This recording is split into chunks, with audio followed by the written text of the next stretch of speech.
Bien, muchachos, buenos días a todos. Vamos a dar inicio a la plática de día de hoy y continuar con la revisión del tema de patología de enfermedades genéticas, lo que estábamos viendo de los defectos enzimáticos, ¿verdad? Y sus características clínicas. Bueno, más un minutito, 2 minutitos, creo que tengo por ahí alguien me espera. Bien, muchachos, entonces continuamos platicando de la enfermedad de Tay-Sachs, que estábamos viendo como ejemplo, ¿verdad? Dentro de los trastornos, ¿sí? Enzimáticos, ¿verdad? Mutaciones en enzimas, las cuales, pues bueno, no pueden llevar a cabo su función de manera adecuada y se presenta un bloqueo metabólico con el consiguiente, ¿verdad? Daño celular por acúmulo, ¿sí? Y la muerte, pues propiamente de los tejidos afectados. Entonces, esta fue una de las últimas imágenes que revisamos el día de ayer, que tuvimos muchísimos problemas con el Internet. Ayer se suscitó o se dio una situación muy rara que, de hecho, hasta ahorita no se ha resuelto. ¿Eh? Y les digo muy raro porque sí está ocurriendo en todo el hospital, aquí en Secretaría. Estamos teniendo problemas con la red, incluso con las líneas telefónicas. De hecho, es hasta fecha ahorita que no tenemos Internet. Entonces, esto nos limita mucho porque la mayoría de las actividades y procesos que se siguen dentro del hospital requieren el sistema, requieren la computadora, requieren las aplicaciones. Por ejemplo, aquí en la computadora de la oficina, pues yo tengo la aplicación, el programa para subir los reportes de patología, subir información, pero pues obviamente si no tenemos internet, pues no. Estamos ahora sí que atados de mano, no podemos hacer muchas cosas. También lo que es la consulta, la receta, mucho se maneja por red, entonces vemos de pronto si le dé solución. Es un poquito este, atoraditos en este rollo. Pero bueno. Y ayer, precisamente como nos enlazábamos con la red, yo también tuve muchos problemas y se caía, venía, se caía y venía y no avanzábamos. Pero bueno, vamos a ver si hoy cómo se comporta y si arregla esta situación, pues qué bueno, ¿verdad? Y ahorita por lo pronto pues me voy a conectar con mi computadora personal. Muy bien, entonces revisamos. Me estaban robando la señal, pero bueno, ya la recuperamos. Sí, como ahorita estoy conectado con la computadora personal, de hecho aquí me marca internet inestable.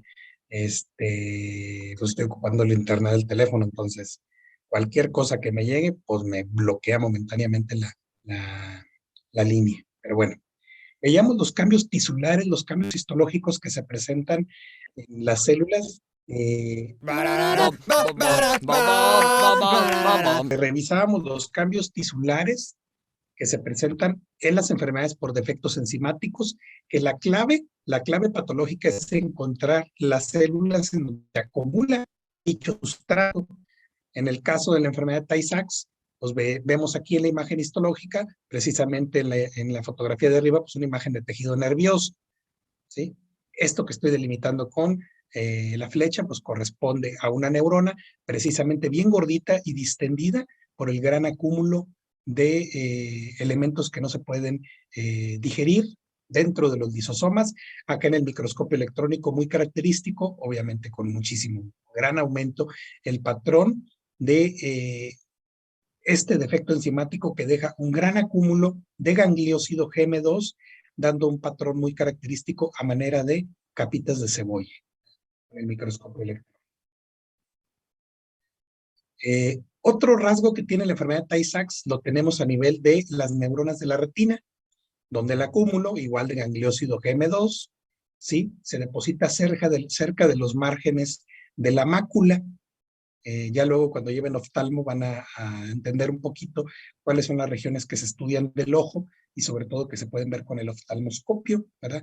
En estas personas que tienen la enfermedad de Tay-Sachs, en los chiquitos, en los bebés, es posible encontrar ahí en los márgenes de la mácula la presencia de una mancha color rojo cereza, que es por el depósito de este gangliósido GM2 en las neuronas en ese nivel. Los niños que Tay-Sachs suelen ser normales en el nacimiento, pero posteriormente empiezan a manifestar signos y síntomas, más o menos por ahí de los 6 meses. Pues empiezan con deterioro motor, ¿verdad? Se presenta retraso mental, incoordinación motora, flacidez muscular, incluso desarrollan ceguera, ¿verdad? Y cierto estatus de demencia.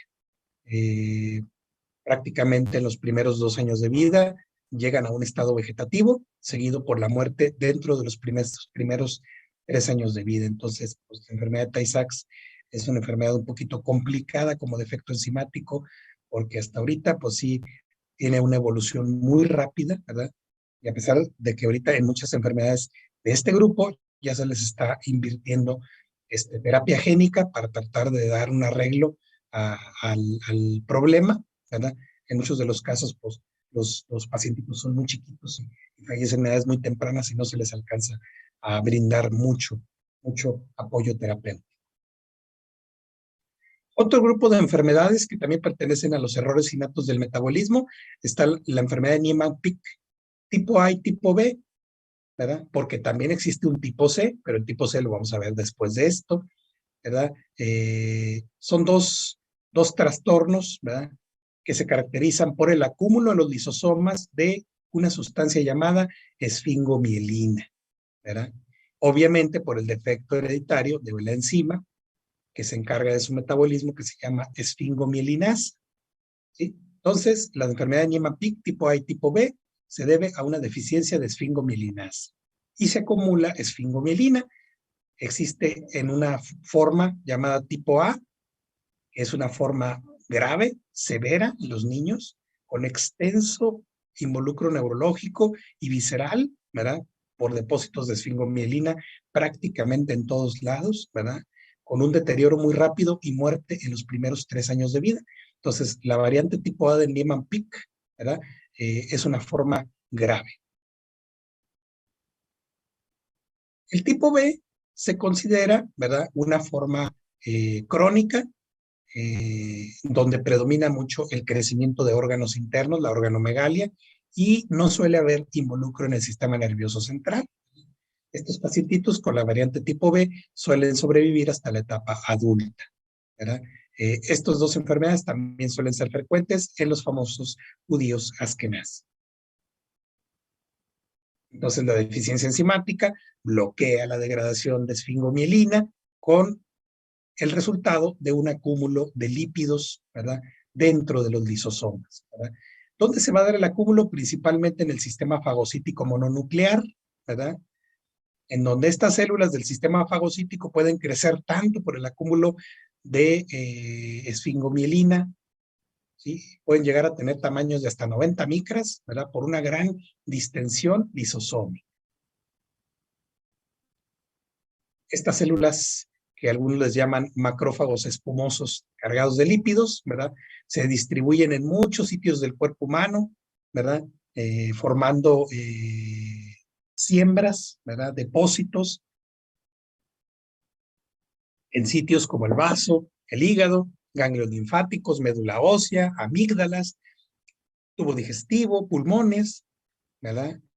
Una característica de los pacientes que tienen enfermedad de Niemann-Pick entre su organomegalia es el crecimiento del vaso, en donde puede encontrarse una esplenomegalia masiva. El involucro neuronal es difuso, afectando varias o prácticamente todas las regiones del sistema nervioso, ¿verdad? Se encuentra una degeneración balonoide de las neuronas, ¿verdad? Que es el cambio histológico más importante, y pues el diagnóstico de la enfermedad de Niemann-Pick se establece, obviamente, al igual que muchas enfermedades o errores innatos del metabolismo, enfermedades o defectos enzimáticos, con pruebas bioquímicas, ¿verdad? En este caso sería pruebas bioquímicas para esfingomielinasa o para medir la actividad de esfingomielinasa en biopsias, principalmente de los órganos afectados. En el caso de Niemann-Pick se busca biopsia de hígado o biopsia de médula ósea y se hace estudios de histoquímica, ¿verdad? Para ver actividad bioquímica de la enzima en estas biopsias. Rápidamente, aquí tenemos una biopsia de hígado. ¿Cuáles son los famosos macrófagos espumosos cargados de lípidos? Aquí se los voy a señalar. Este es uno, acá está otro, de este lado está otro, aquí está otro gordito. Las demás células que se encuentran aquí formando como una especie de cordones, ¿sí? Que se ven aquí, vean, estas que sí tienen un citoplasma eosinófilo, formando cordoncitos, son los hepatocitos del hígado, ¿sí? Bueno, entre los cordoncitos de los hepatocitos vamos a encontrar estas células gorditas con un citoplasma muy, muy claro. Son los macrófagos espumosos cargados de lípidos. Luego tenemos la variante de la enfermedad Niemann-Pick tipo C. Anteriormente se juntaba dentro de la categoría de las enfermedades de Niemann-Pick, pero posteriormente pues se dieron cuenta que esta enfermedad era distinta en el patrón de herencia, no tanto en el patrón de herencia, sino en los involucrados y en las características bioquímicas, ¿verdad? Y con todo y esto, se sabe que la enfermedad de Niemann-Pick tipo C todavía es más frecuente que los tipo A y tipo B juntos, ¿verdad? Las mutaciones en dos genes, que son los NSP1 y NPC2, son los que derivan en la enfermedad de Niemann-Pick tipo C, ¿verdad? La mutación en el NPC1 es la que se involucra en el 95% de los casos, ¿sí? De la enfermedad Niemann-Pick tipo C.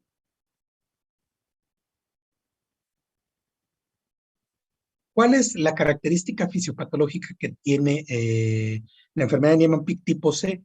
Pues el defecto se encuentra más que todo en el transporte, ¿sí? Del colesterol libre de los lisosomas y entre lisosomas y el citoplasma.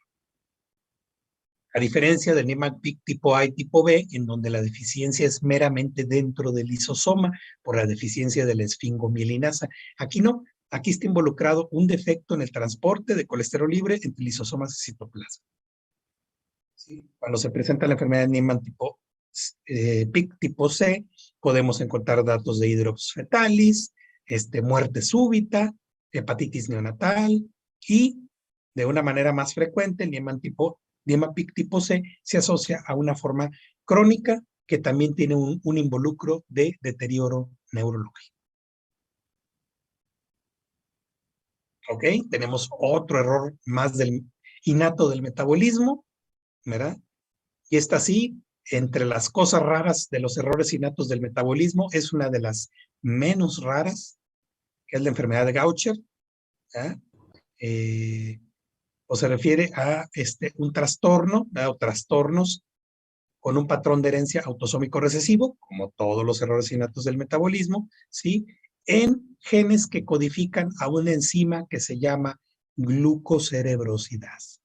Entonces, póngale ahí una marquita especial, el defecto enzimático clave de la enfermedad de Gaucher en cualquiera de sus presentaciones es un defecto en la glucocerebrosidasa.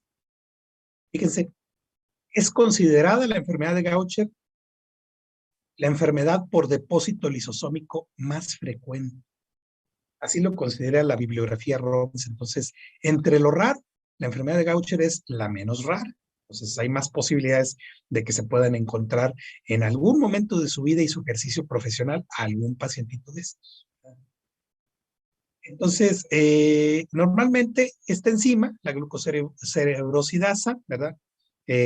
Su función es remover, ¿verdad? Su función es remover residuos de glucosa de la ceramida, ¿sí? Esa es una función de esta enzima, la glucocerebrosidasa. Pues al tener el defecto enzimático se empieza a acumular glucocerebrósidos, ¿verdad? Dentro del sistema fagocítico, ¿verdad? Y en algunos casos también dentro del sistema nervioso central, ¿verdad? Una característica muy importante que tiene la enfermedad de Gaucher, ¿verdad? Esta patología, a diferencia de otras enfermedades por depósito lisosómico, es que aparte del depósito dentro de las células involucradas, ¿verdad? De los fagocitos, también podemos encontrar una activación del sistema fagocítico mononuclear y liberación de citocinas que propician un daño tisular mayor. O sea, en otras enfermedades por depósito lisosómico o errores innatos del metabolismo, la clave está en que hay un bloqueo metabólico, se acumula el sustrato, la célula se hace gorda, gorda, gorda hasta que revienta, literal, ¿verdad? Muere porque se interfiere con su funcionamiento y ya, se terminó. En el caso de la enfermedad de Gaucher, aparte de el acúmulo excesivo de sustratos, en este caso glucocerebrósidos, también están involucrados mecanismos inflamatorios. ¿Sí? Se sabe que también puede haber activación de macrófagos y liberación de citocinas que son tóxicas para los tejidos. ¿Cuál es la forma más común de la enfermedad de Gaucher? 99% de los casos, la tipo 1, ¿sí? Que es una forma crónica que se le llama también no neuronopática, ¿sí? La forma no neuronopática. En este tipo de enfermedad, el depósito de los glucocerebrósidos se limita solamente a los fagocitos, ¿sí? En todo el cuerpo, pero no existe involucro del cerebro, ¿verdad?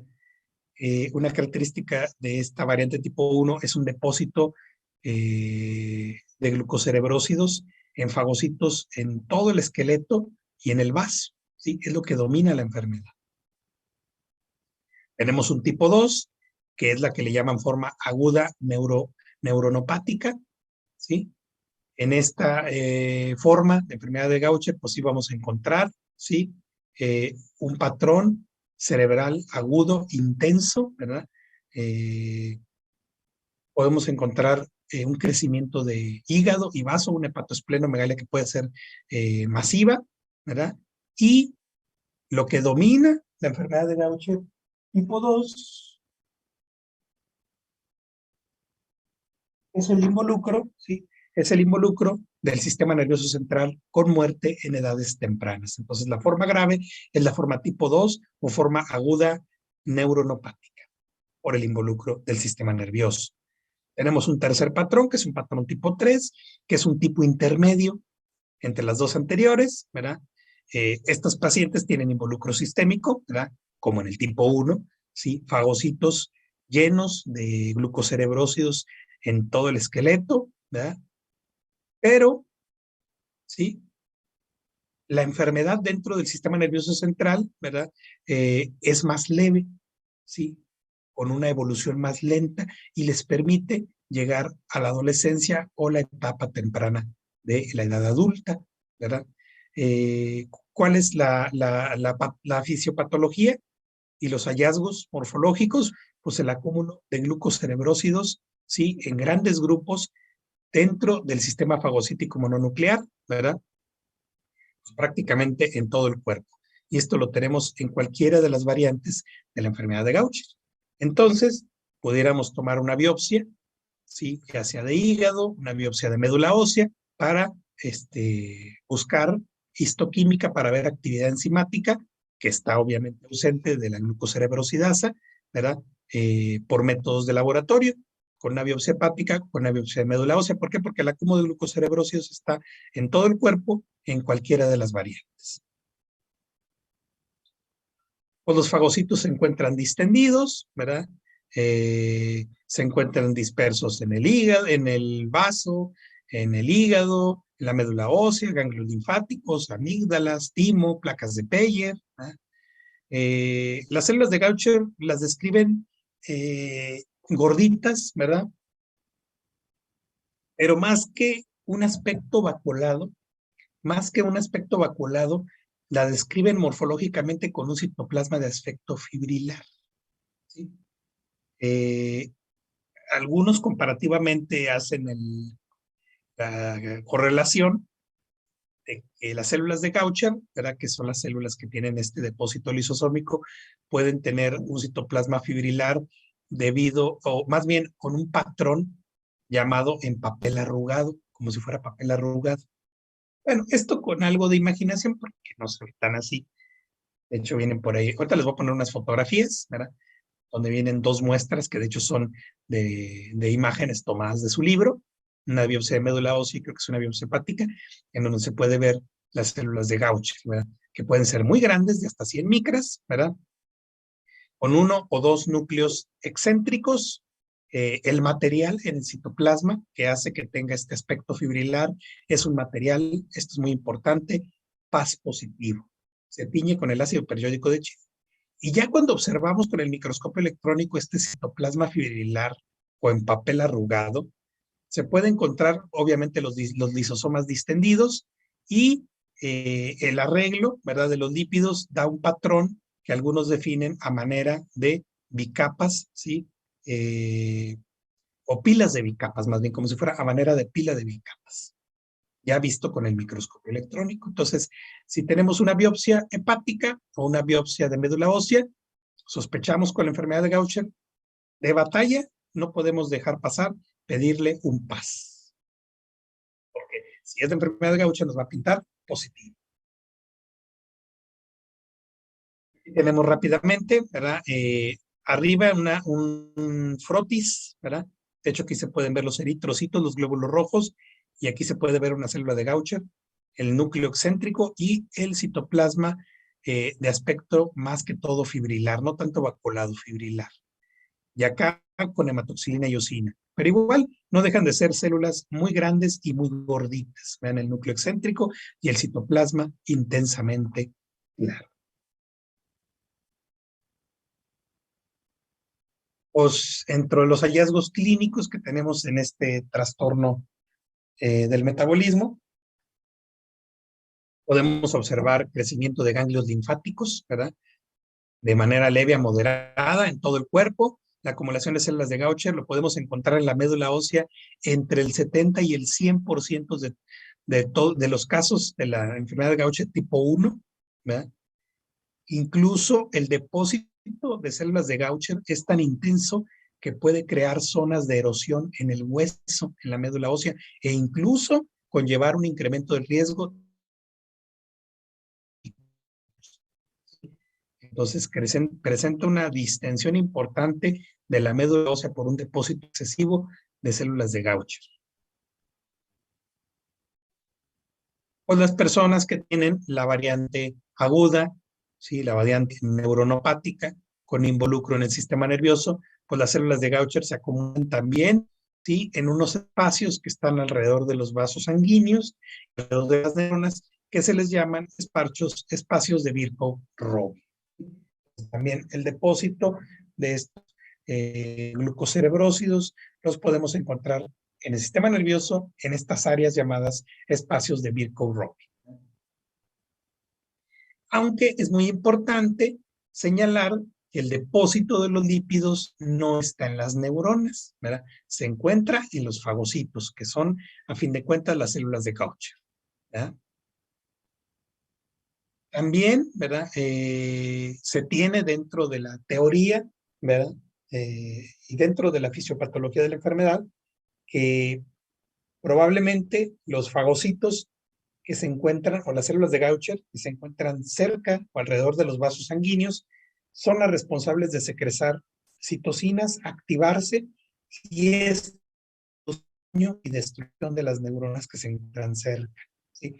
Entonces, en la fisiopatología de la enfermedad de Gaucher no solo es que se acumule el material dentro de los fagocitos y nos origine células de Gaucher, no. También que estas mismas células se activen, nos produzcan citocinas y nos destruyan y nos dañen neuronas que están cerca de esos sitios. Pues aquí está, en la forma tipo 1, pues encontramos signos y síntomas, ¿sí? Que pueden aparecer en la etapa adulta, ¿verdad? Predomina la esplenomegalia, el lucro de la médula ósea, ¿verdad? Es una enfermedad, tiene una progresión en la etapa adulta, pero la forma tipo 1 o la variante crónica no neuronopática, pues es compatible con una vida casi normal, ¿verdad? La forma tipo 2 y tipo 3, ¿verdad? Como si hay un involucro en el sistema nervioso central, pues sí pueden desarrollar distintos grados de incapacidad, de disfunción, convulsiones o deterioro mental progresivo. Por último, tenemos un grupo de enfermedades que se les conoce como mucoviscosis. Está marcando por aquí internet.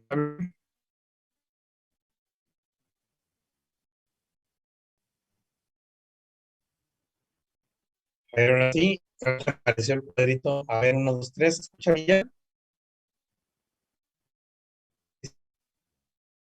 ¿Se sigue trabando? Vamos a ver, vamos a esperar unos segundos. Es que ahorita me apareció el cuadro de que el internet es inestable. Y cuando me aparece el cuadrito de internet inestable, es cuando se baja la intensidad y es cuando se escucha cortado.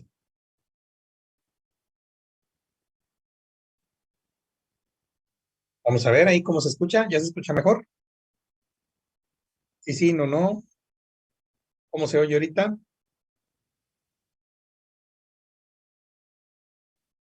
Ok, ok.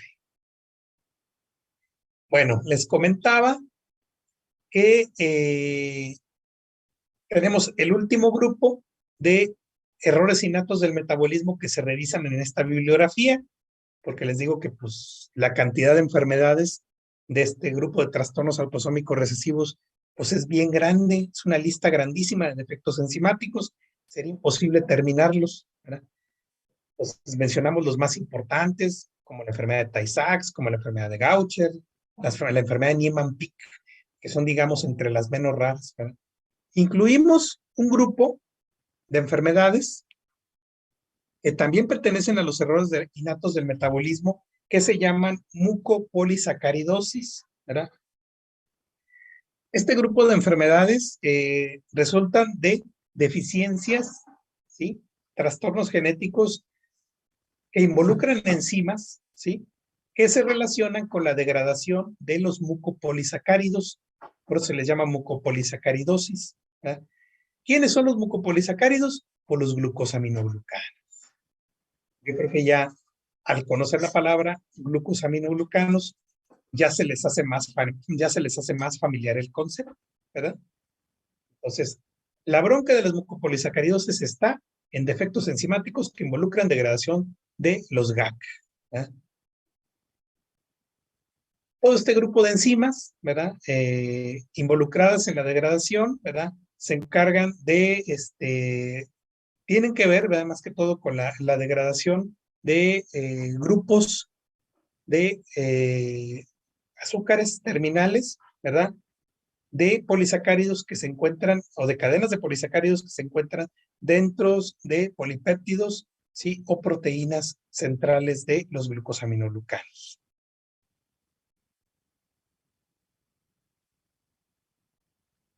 Fíjense, existen varias formas clínicas de las mucopolisacaridosis y estas se les dan números romanos del 1 al 7, ¿verdad? Cada una de ellas pues tiene un defecto enzimático específico, ¿verdad? Todas las mucopolisacaridosis siguen el patrón de herencia autosómico recesivo, como la mayoría de los errores innatos del metabolismo, a excepción de una, ¿sí? De todo este grupo, el síndrome de Hunter, ¿sí? Es la única que no sigue el patrón de herencia AR. Solamente el patrón de herencia del síndrome de Hunter es ligado, ¿verdad? Es recesivo ligado a X. ¿Sí? Un trastorno recesivo ligado a X. Pues en general, las mucopolisacaridosis son trastornos progresivos, ¿verdad? Se caracterizan por tener rasgos faciales toscos, opacidad corneal, rigidez articular y retardo mental, ¿verdad? Eh, Algo que nos es de ayuda para el diagnóstico y seguimiento en estos pacientes es medir la excreción de mucopolisacáridos en la orina. En el caso de estos pacientes con mucopolisacaridosis, estos glucosaminoglucanos se excretan en grandes cantidades en orina y se pueden medir. ¿Dónde se da el acúmulo principalmente de estos glucosaminoglucanos?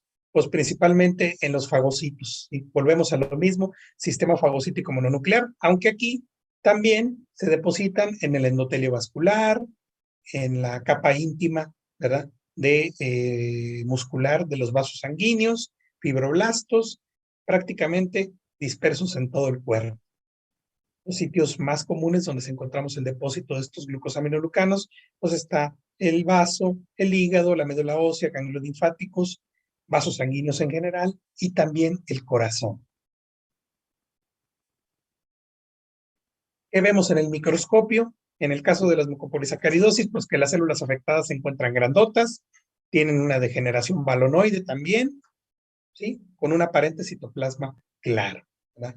Ya con el microscopio electrónico, pues se pueden encontrar todas las vacuolitas, ¿verdad? Que representan todos esos lisosomas que tienen un material finamente granular que es positivo para el ácido periódico de Schiff. Entonces, también los glucosaminoglucanos acumulados, las mucopolisacaridosis, en una biopsia de hígado, en una biopsia de médula ósea, nos va a pintar un material finamente granular en las células, en los fagocitos, que es Paz positivo, ¿verdad? Y les digo, en muchos errores innatos del metabolismo, el acúmulo del material suele ser Paz positivo o rojo oleoso positivo. Por eso las pruebas definitivas para el diagnóstico pues son pruebas bioquímicas, ¿verdad? Pruebas bioquímicas, ya sea en los tejidos, ¿sí? Se practican biopsias para medir actividad enzimática. Y obviamente ya con esas biopsias, con estas técnicas de histoquímica, pues ya se puede ver específicamente si está o no está presente esa actividad con esa enzima y cuál enzima está carente, ¿verdad? ¿Por qué? Porque a fin de cuentas el PAS o el rojo oleoso o el negro Sudán en muchas de las enfermedades pinta positivo, ¿verdad? Entonces no son diagnósticos ni definitivos, se requieren pruebas más profundas. Pues dentro de las alteraciones en general, pues tenemos hepatosplenomegalia, deformidades esqueléticas y algo muy importante, la afección de los vasos sanguíneos también se traslada a las válvulas cardíacas y a la región del endotelio de los vasos, teniendo depósitos, de hecho, dentro, ¿sí?, de los vasos sanguíneos, depósitos subendoteliales, ¿verdad? Fíjense que en el caso de las mucopolisacaridosis, un riesgo muy importante lo tenemos en el corazón, porque el depósito subendotelial predomina mucho en las coronarias, ¿verdad? Y también puede haber involucro de lesiones dentro del cerebro, ¿verdad? Entonces, algo que hay que tener mucho cuidado con los pacientes que tienen ya diagnóstico de mucopolisacaridosis es un seguimiento cardiovascular profundo por el riesgo de que este depósito subendotelial en las coronarias a futuro desarrolle isquemia del corazón o infarto. Entonces hay que tenerlo muy presente. ¿Ok? Y ya nomás nos queda el grupo de las famosas glucogenosis, ¿verdad? Que también pertenecen a defectos enzimáticos, ¿verdad? Pues este grupo de enfermedades resultan de deficiencias hereditarias de enzimas que se relacionan con la síntesis o degradación del glucógeno. Ese es el grupo de las glucogenosis, ¿verdad? Algo que tiene las glucogenosis, que son varios grupos de enfermedades, pues tienden a distribuirse en distintos tipos de tejidos, ¿verdad? Y de acuerdo a la enzima afectada, pues es el patrón de presentación que va a tener en la clínica. En algunos de los casos, el depósito de glucógeno o la glucogenosis se presenta afectando solamente algunos tejidos o algunos órganos o siendo sistémica completamente afectando todo el cuerpo, obviamente en una forma grave, ¿verdad? ¿Cuáles son los principales grupos de glucogenosis? Ahí está una tablita que viene por ahí en su texto, en donde vean cómo las dividen en una forma de glucogenosis tipo hepático, una glucogenosis tipo miopático, obviamente por el sitio que afecta principalmente, o las que son sistémicas, ¿verdad? En el tipo hepático, pues incluimos una forma que se le llama glucogenosis hepatorrenal, que se le llama también enfermedad de Bongier tipo 1, la deficiencia enzimática, y obviamente los cambios morfológicos van de la mano, ¿sí? Van de la mano con la afección de estos dos órganos principalmente. Crecimiento del hígado, crecimiento del riñón. Tenemos la forma miopática, que es el síndrome de McCarthy tipo 5. La deficiencia enzimática está en el músculo, entonces las alteraciones pues, van a predominar a nivel muscular, ¿verdad? Y ya en la parte final del cuadrito, vean cómo se incluye una forma generalizada muy grave que es la enfermedad de Pompe, ¿verdad? Que esta sí tiene un involucro difuso en todos los órganos, pero muy llamativa la presencia de cardiomegalia. Rápidamente, sin un resumencito, en las formas hepáticas, entonces, pues la deficiencia hereditaria se da en las enzimas que están involucradas a nivel del hígado, ¿verdad? En la degradación del glucógeno en el hígado. Entonces, una característica de las formas hepáticas de las glucogenosis la vamos a tener en la clínica y es una forma muy sencilla porque estos pacientes que tienen una glucogenosis en forma hepática, ¿verdad? Se quejan muchísimo de hipoglucemia. Son muchachitos que incluso desde la infancia no pueden hacer ejercicio porque ya se están desmayando. Tienen desmayos constantes y frecuentes y se les mide la glucosa y están súper hipoglucémicos. Tienen muchísimas crisis de hipoglucemia. Esa es la marca especial que tienen las formas hepáticas de glucogenosis. Pues tenemos menos de un minuto. Nos conectamos con el mismo link, por favor. Bien, muchachos, vamos a continuar. Entonces estábamos platicando de el grupo de las enfermedades por trastornos del depósito de glucógeno o también llamadas glucogenosis, ¿verdad? Incluso revisamos por ahí una tablita de los principales grupos y la clasificación de estas enfermedades de acuerdo al sitio predominante del daño o involucro patológico. Tenemos el grupo de las glucogenosis en las cuales encontramos las formas hepáticas. En el caso de las formas hepáticas, por la deficiencia enzimática de la degradación del glucógeno, pues se encuentra en los hepatocitos. Aquí es donde vamos a tener el defecto. Y revisábamos que una característica clínica muy importante en los pacientes que tienen una glucogenosis en formas hepáticas es la presencia de reducción de los niveles de glucosa en la sangre. Tienen muchas crisis de hipoglucemia.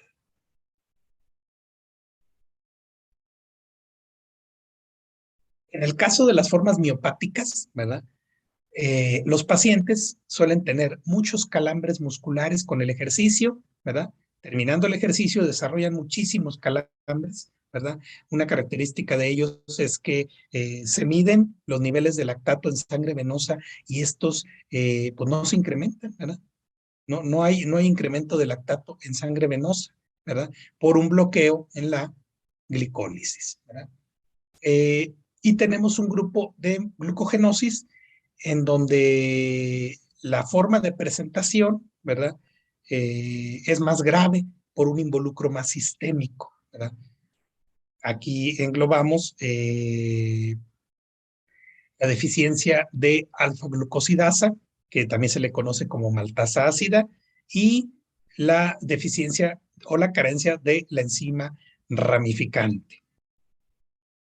En este caso, el involucro de la glucogenosis es un involucro más sistémico, ¿verdad?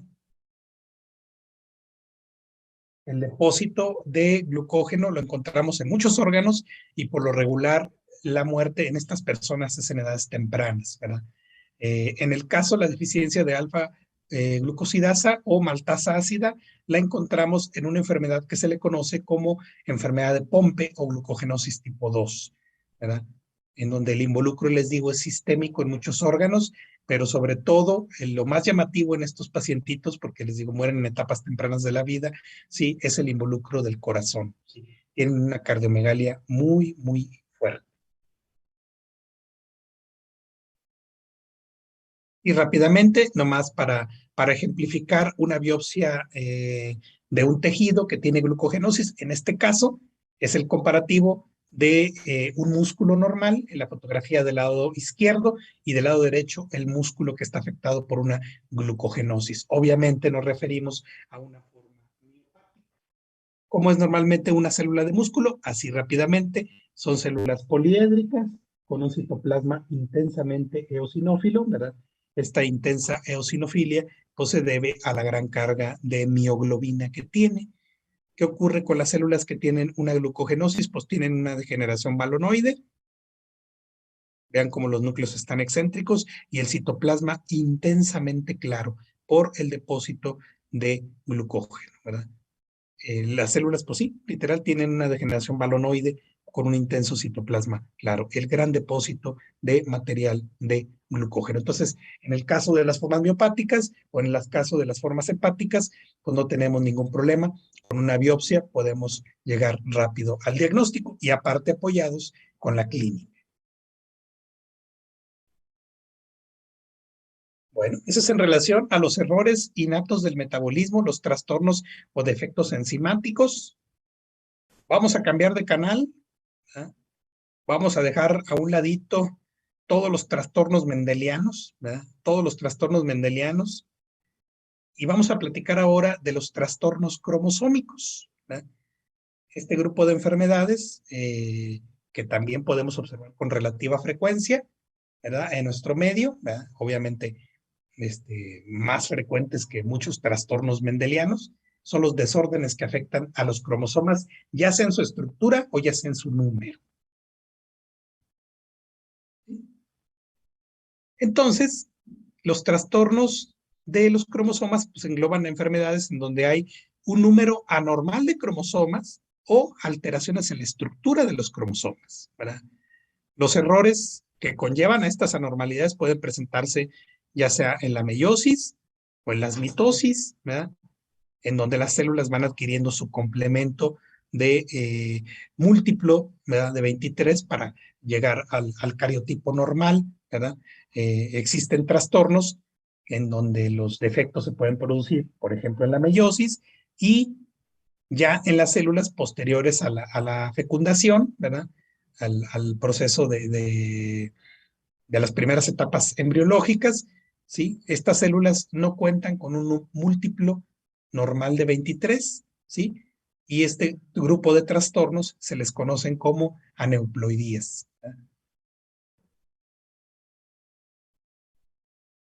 Una segunda categoría de trastornos cromosómicos, como les digo, son las alteraciones estructurales de los cromosomas, cambios o modificaciones en la estructura. Estos cambios pueden darse por ruptura, pérdida o rearreglo de la estructura de los cromosomas, rearreglo del material genético. Entonces, aquí tenemos algunos de los eventos que pueden conllevar a esas alteraciones en la estructura de las cromosomas, ¿verdad? Definiciones que ustedes ya conocen porque ya llevaron genética, ya llevaron la primera parte de las nociones de genética, ya no me voy a entretener en esto, ¿verdad? Lo que son las translocaciones, la translocación robertsoniana, los isocromosomas, la pérdida de segmentos, la pérdida de genes, ¿verdad? Incluso estos son causas de trastornos, ¿sí? O normalidades estructurales de los cromosomas. Sí. Aquí me está marcando. Deme unos segunditos.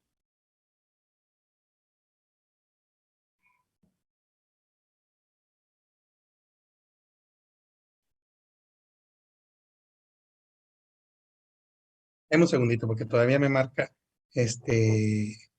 internet inestable.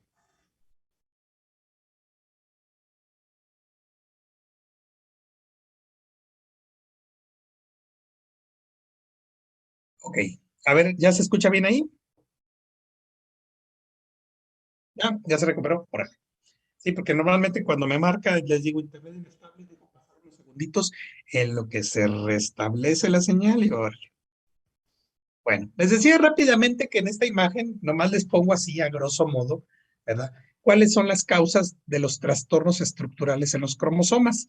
¿Verdad? Les comento que pues en realidad muchas de estas definiciones ustedes ya las conocen porque ya las revisaron en la primera sección de genética en biología molecular, ¿verdad? Para no entretenerme con esto, vean cuáles son los distintos eventos que pueden llevar alteraciones estructurales, como las translocaciones, las deleciones, las inversiones o alteraciones que nos llevan incluso a los isocromosomas o los cromosomas en anillo, ¿verdad?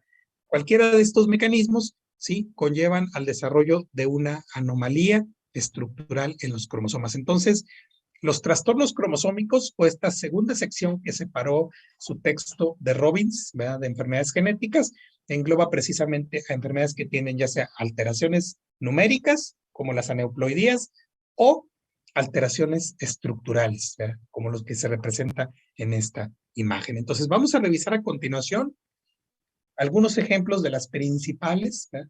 De las principales trastornos cromosómicos, ¿verdad? Y sobre todo dándole énfasis a los hallazgos patológicos y cosas de importancia clínica, ¿verdad? Pues vamos a hablar de la trisomía 21, ¿verdad? También conocida como el síndrome de Down, para muchos descrito como una de las formas más frecuentes, o si no es que la forma más frecuente de trastornos cromosómicos, ¿verdad? También es una de las mayores causas de retraso mental, ¿verdad? Se dice que la incidencia de la presentación de síndrome de Down en recién nacidos es de 1 a 700, 1 en 700 nacimientos, ¿verdad? Eh, ¿Cuál es la causa principal asociada a esta trisomía? Pues principalmente es un proceso de no disyunción, ¿sí? Que se da durante la meiosis, la no disyunción meiótica.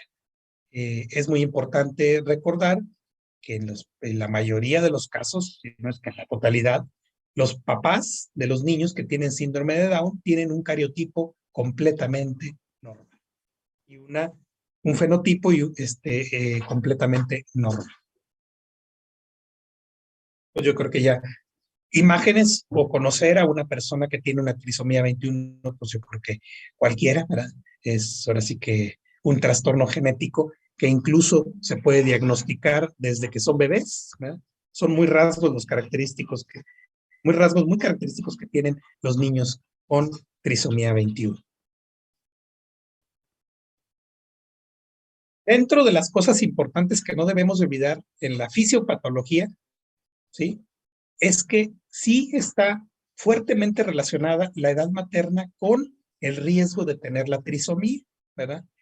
De hecho, incluso existen tablas en donde mujeres que ya sobrepasan los 36, 37 o los 40 años tienen un mayor riesgo porque se sabe que las posibilidades de tener una no disyunción en la meiosis se da principalmente en el óvulo y se da en las mujeres que ya tienen una edad mayor, ¿verdad? Entonces, el tener una edad mayor, ¿verdad? Implica un factor de riesgo para tener esta trisomía, ¿verdad? Eh, Hasta un 4% de los casos de síndrome de Down, ¿verdad? Este cromosoma extra, ¿verdad? En el par 21, pues obviamente deriva de una translocación robertsoniana, ¿verdad? En el caso de un cromosoma acrocéntrico involucrado, rápidamente, una imagen sencilla, ¿verdad? Ahí se puede ver en el cariotipo, en el mapeo cromosómico, ¿sí? Los tres en el grupo de la trisomía 21.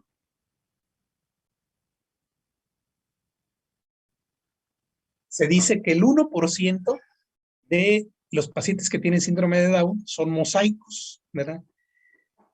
Ya el concepto de mosaicismo, ustedes ya lo revisaron, son conceptos muy básicos de genética. Cuando yo me refiero a una enfermedad genética en donde yo tengo mosaicos, ¿verdad?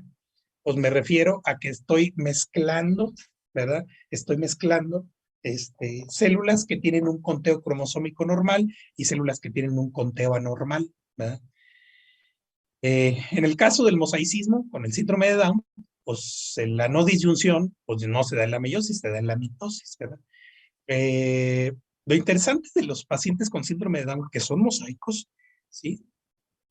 Lo tenemos en que como comparten células normales y células anormales, estos pacientes pueden tener una presentación variable en el fenotipo de la enfermedad, desde ser leve a moderada. Por lo regular no tienen una forma completa del síndrome porque tienen ese mosaicismo.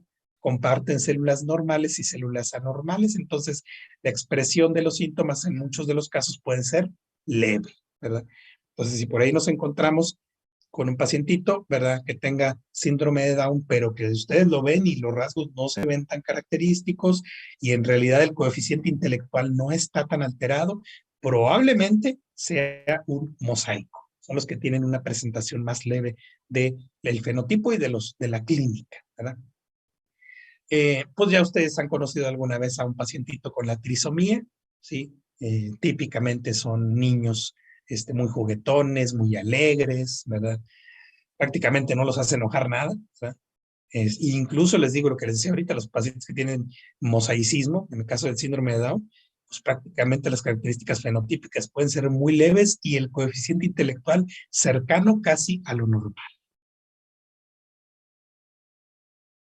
¿Okay? Imágenes como esta, yo creo que son diagnósticos que pues, son obviamente muy sencillos, ¿verdad? Incluso por ahí viene una figurita en su... Bueno, no sé si todavía está en esta edición, en la pasada sí viene, pero viene un comparativo de tres trastornos cromosómicos que van emparentados con la trisomía 21. Sí es importante que los entendamos, sobre todo aprendernos la presentación de la trisomía 21, lo que ya conocen ustedes, los pliegues epicánticos, el pliegue simiano, etcétera, etcétera, etcétera, orejas de implantación baja, lo que ya ustedes conocen, ¿verdad? Pero también en esa figurita, que yo creo que también debe venir en esta bibliografía, viene el comparativo de otros dos síndromes que también son importantes que lo recordemos, que obviamente ya en la presentación son más raros, uno en 5,000 nacidos o uno hasta en 10,000 nacidos, que son dos trisomías, sí, el síndrome de Patau y el síndrome de Edwards. Hay que tenerlos también ahí presentes. Ahora bien, ¿qué es importante en la parte clínica que ustedes deben de tener en cuenta en las personas que tienen la trisomía 21? ¿Sí? ¿O qué cosas ustedes tienen que prestarle atención? Pues hasta el 40% de estos pacientitos tienen enfermedades congénitas del corazón. Entonces, cuando tenemos por ahí un chiquito, un bebito con síndrome de Down, si a uno normal se le hace, a fuerza, se lo tienen que hacer a un chiquito que tiene una trisomía. Es un screening, un mapeo cardíaco, ¿sí? Ya ahorita, no sé si en el grupo tengamos mamás, ¿verdad? O si no, pues en su momento, cuando las mujeres lleguen a tener a sus hijos, sean mamás, pues van a ver que dentro de las cosas que se hacen en el recién nacido, prácticamente a los pocos días de nacer, se les hacen tamices. Bueno, ya les dije uno, que es el tamiz metabólico, ¿verdad? Que es un sufrimiento ese tamiz metabólico porque sacarle esas gotitas de sangre del piecito al bebé para poder tomar las muestras y detectar los errores innatos del metabolismo, hoy es algo muy incómodo, ya se han de imaginar el pobre bebé llora de dolor y sin saber qué le están haciendo. Pero bueno, es un tamiz que se tiene que hacer, es obligatorio para descartar cualquier enfermedad metabólica que pudiera venir, ¿verdad? Que pudiera venir de fondo. Bueno, otro es un tamiz auditivo, también se les hace un tamiz auditivo, obviamente con un aparato especial y todo que mide, ¿verdad? Los sensores del sistema auditivo. Obviamente, pues el niño no te va a decir si escucha o no escucha, es un bebé, pero son aparatos especiales que miden, ¿verdad? Esa percepción sensitiva. Obviamente, pues con un pediatra o con un otorrino. Y otro que no podemos dejar de lado es el tamiz cardiológico. Se busca un cardiólogo pediatra o hay pediatras que ya manejan el ecocardiograma, se hace un ultrasonido, ¿verdad? Así sencillito en el tórax del bebé y se busca alguna normalidad. Eso se hace de batalla en todos los bebés. Tamiz metabólico, tamiz auditivo, tamiz cardiológico. Bueno, pues estos niños con más ganas, porque hasta el 40% tienen enfermedades congénitas.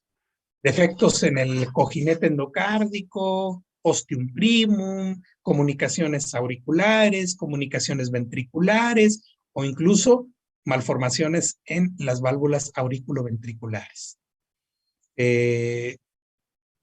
Ahora sí que es importante esto porque la mayoría de las causas de muerte en edades tempranas en los niños que tienen síndrome de Down son precisamente los defectos congénitos del corazón. Los niños que tienen trisomía 21 tienen un mayor riesgo de tener leucemias, ¿sí? Incrementan el riesgo, ¿verdad? De por sí, ¿verdad? Ustedes conocen que en la infancia pues, se presentan estos trastornos hematológicos. Bueno, los niños que tienen síndrome de Down tienen todavía el riesgo más incrementado de desarrollar leucemia. Las más frecuentes en la infancia, ¿verdad? Las personas que tienen también trisomía 21, cuando empiezan a envejecer, pero sobre todo pasando los 40 años, pero ya empiezan a desarrollar trastornos neurodegenerativos, ¿verdad? Características muy parecidas a la enfermedad de Alzheimer, pero en una edad muy joven.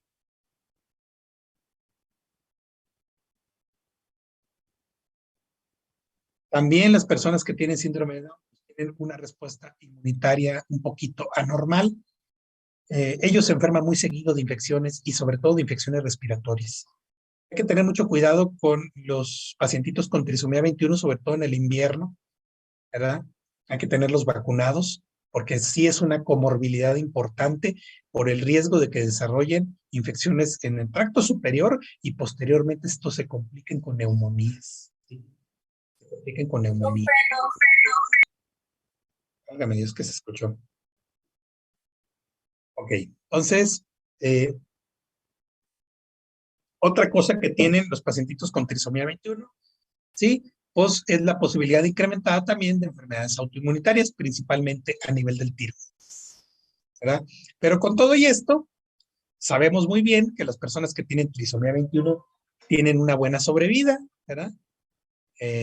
Por ahí dice incluso, decía la bibliografía anterior, no sé si diga esta, pero por allá por el 83 se manejaba una sobrevida mínima, no sé si de 25 años, menor a veintitantos años, de las personas que tienen síndrome de Down, morían muy jovencitos. Ya ahorita, con todas las pruebas de diagnóstico, el seguimiento cardiológico, más cosas que tenemos a la mano, viven 47 años como edad media, bueno, de hace unos 7 años, pero en realidad yo he conocido pacientes con síndrome de Down todavía con edades mayores a estos, 50 años y todavía siguen vivos, ¿verdad? Entonces, ya ahorita pues tienen una sobrevida mucho, mucho mayor. Otro síndrome que describe por ahí la bibliografía también dentro de los trastornos cromosómicos son la familia de los síndromes que se encuentran en la deleción 22q11.2. Entonces, corresponden a un espectro de enfermedades que resultan precisamente de una pequeña lesión, pequeña pero tan importante de lesión, ¿verdad? De la banda 11.2 del brazo largo del cromosoma 22. Un síndrome raro, pero con cierta no tan rareza, entre 1 y 4,000 nacidos, ¿verdad? Este grupo de síndromes de la lesión 22q11.2 englobamos a dos muy importantes, que es el síndrome de DiGeorge y el síndrome velocardiofacial. Esto del internet, pero bueno, les digo que dentro de este grupo de enfermedades, por esta pequeña pero tan importante de lesión, ¿verdad? Que bueno, es relativamente pequeña, ¿verdad? Estos síndromes de la lesión 22q11.2, encontramos a dos síndromes de interés, ¿verdad? El síndrome de DiGeorge y el síndrome velocardiofacial, pero más llamativo de estos dos es el síndrome de DiGeorge, ¿verdad? Les digo que lo vamos a revisar en Inmuno más adelante. Eh, Resalta mucho, ¿verdad? La hipoplasia del timo o ausencia del desarrollo del timo con un estado de inmunodeficiencia muy importante. También hay hipoplasia de las glándulas paratiroides, con su respectiva hipocalcemia, malformaciones cardíacas que pueden afectar al tracto de salida e incluso malformaciones en la cara, pero estas sí son leves. En realidad, las manifestaciones en cara no son muy notorias, ¿verdad? Lo más característico se encuentra a nivel interno, a nivel del corazón, a nivel de las paratiroides y a nivel del timo. Entonces, ¿qué hay en la fisiopatología de este síndrome o de este grupo de enfermedades por la lesión 22q11.2? Bueno, pues obviamente todos estos trastornos relacionados, ¿verdad? Van de la mano también con el riesgo o el incremento del riesgo de tener otras enfermedades. Las personas que tienen síndrome de George o síndrome velocardiofacial tienen un riesgo incrementado a tener trastornos psicóticos. ¿Sí? Se dice incluso que hasta un 25% de los adultos con esta lesión pueden desarrollar esquizofrenia. ¿Sí? Otros trastornos psicóticos relacionados son el trastorno bipolar. Ahora, en la fisiopatogenia de este grupo de síndromes de lesión 22.11.2, pues todavía no está entendida del todo.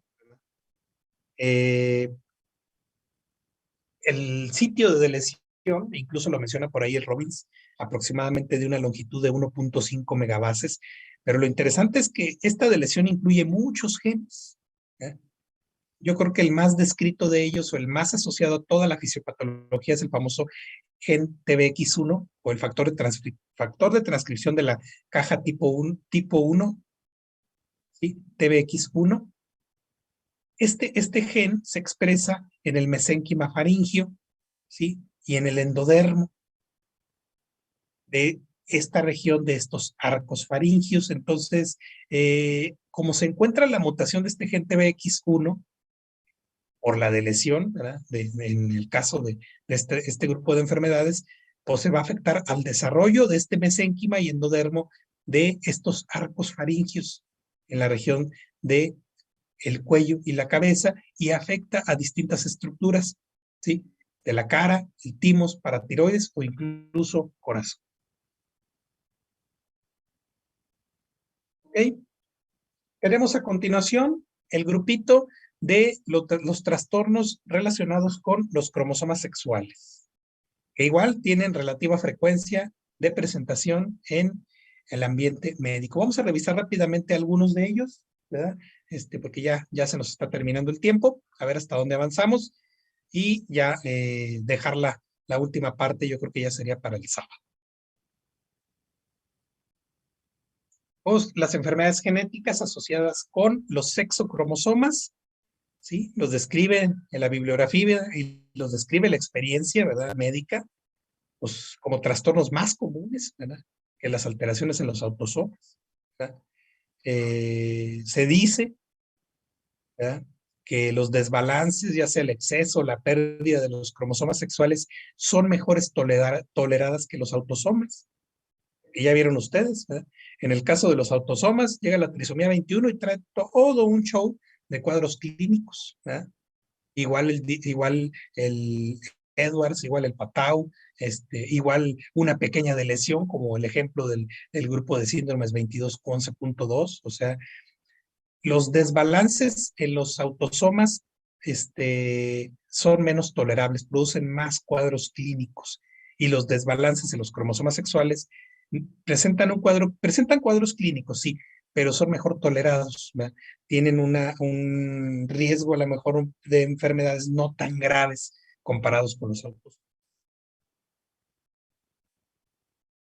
En general, ¿verdad? Los trastornos de los sexocromosomas, ¿verdad? Eh, Presentan problemas crónicos, ¿verdad? Y también se altera lo relacionado a la fertilidad y al desarrollo sexual, ¿verdad? Eh, Muchos de estos trastornos en los cromosomas sexuales, ¿sí?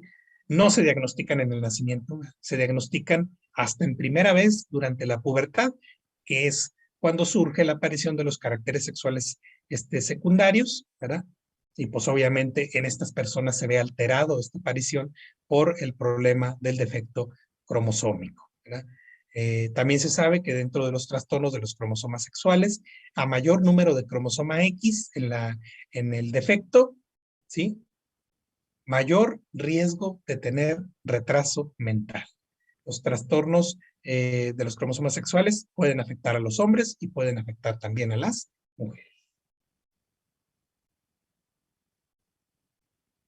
Rápidamente vamos a mencionar los dos ejemplos clave de los trastornos de los cromosomas sexuales que ya los reconocen y ya los habrán escuchado. En el caso de los hombres, síndrome de Klinefelter. En el caso de las mujeres, el síndrome de Turner. Eh, Síndrome de Klinefelter. Pues prácticamente lo define la presencia de un hipogonadismo en los hombres, ¿sí? Y esto ocurre cuando se presenta en el cariotipo dos o más cromosomas X o uno o más cromosomas Y, ¿sí?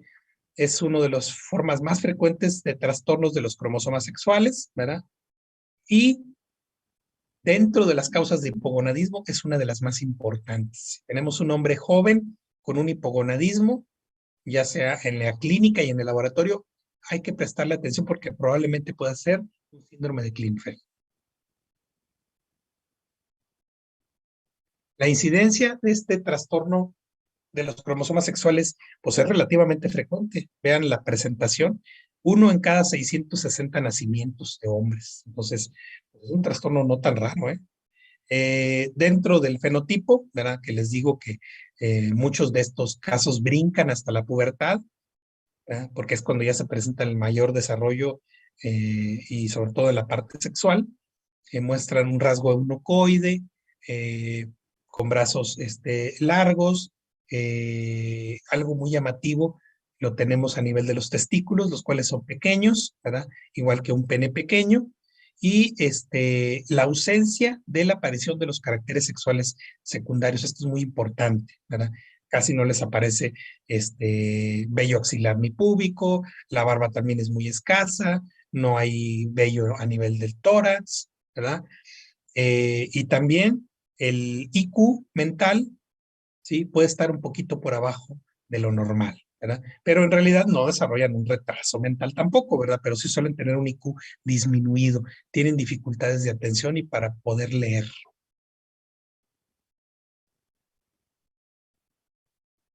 Algunos de los rasgos característicos: se ve afectado el crecimiento de la barba, hombros estrechos, caderas amplias, brazos y piernas largos y la presencia de genitales externos pequeños e incluso el arreglo de el vello, ¿verdad?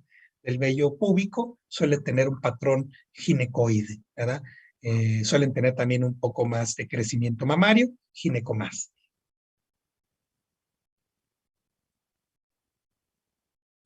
Los pacientes que tienen síndrome de Klinefelter pues tienen un riesgo incrementado de tener resistencia a la insulina y con ello diabetes tipo 2, ¿verdad? También están descritos algunos otros trastornos como el prolapso de válvula mitral hasta en el 50% de los adultos que tienen síndrome de Klinefelter, ¿verdad? Entonces, si ya tenemos un diagnóstico, les digo ahorita porque ya muchas de estas enfermedades en muchos hospitales, con la llegada de más especialistas de genética, o sea, genetistas, médicos genetistas, a muchos de estos pacientes ya se les ofrece seguimiento y pruebas genéticas para el diagnóstico, ¿verdad? Y si ya se tiene el diagnóstico y la certeza del síndrome, pues obviamente ya se les da una educación genética a futuro de las cosas de las cuales se tienen que cuidar. Las personas que tienen síndrome de Klinefelter, pues definitivamente tienen que cuidar mucho su alimentación, y sobre todo la ingesta de carbohidratos porque tienen un mayor riesgo de diabetes tipo 2. Ellos tienen que hacerse un chequeo cardiológico frecuente porque pueden desarrollar un prolapso de válvula mitral. También las personas con síndrome de Klinefelter tienen un riesgo incrementado de osteoporosis, ¿sí? Y con ello fracturas. Todo esto por el desembalance que tienen con las hormonas sexuales. Los niveles de testosterona, pues por lo regular se encuentran muy reducidos en estos pacientitos, ¿verdad? Los niveles de estradiol pueden estar elevados, ¿verdad? Por un mecanismo desconocido. El estradiol es un derivado de hormonas femeninas, ¿sí? Y se hace una medición en el laboratorio de una relación estrógenos-progesterona para ver el grado de afección por el síndrome, que pues también se correlaciona con el grado de feminización, ¿verdad? Y por esto mismo, pues el síndrome de Klinefelter, por este mismo hipogonadismo, pues obviamente tienen una espermatogénesis muy disminuida o incluso no llegan a tener espermatogénesis y obviamente suelen ser algunos de ellos infértiles. Bueno, entonces en esta nos vamos a quedar, vamos a seguir platicando de los rasgos histológicos que vemos en algunos de los órganos, sobre todo en las gónadas de los pacientes que tienen este síndrome, obviamente haciendo referencia a la atrofia. Esto ya vamos a continuar la siguiente clase, aquí nos vamos a quedar. Yo creo que nos veríamos el sábado, ya yo les confirmo si es para las 10 o 10:30 de la mañana, contemplar más o menos las 3 horas y pues si se van a quedar a revisión, pues para que terminando la clase, nos dividamos en grupitos pequeños, porque sí la revisión tiene que ser así, y vemos la revisión con plantilla y vemos rápido los reactivos. ¿Sale, vale? Entonces, para que estén al pendiente con los jefes de grupo, por favor. Ahí les pasan mensaje. ¿Sale? Gracias.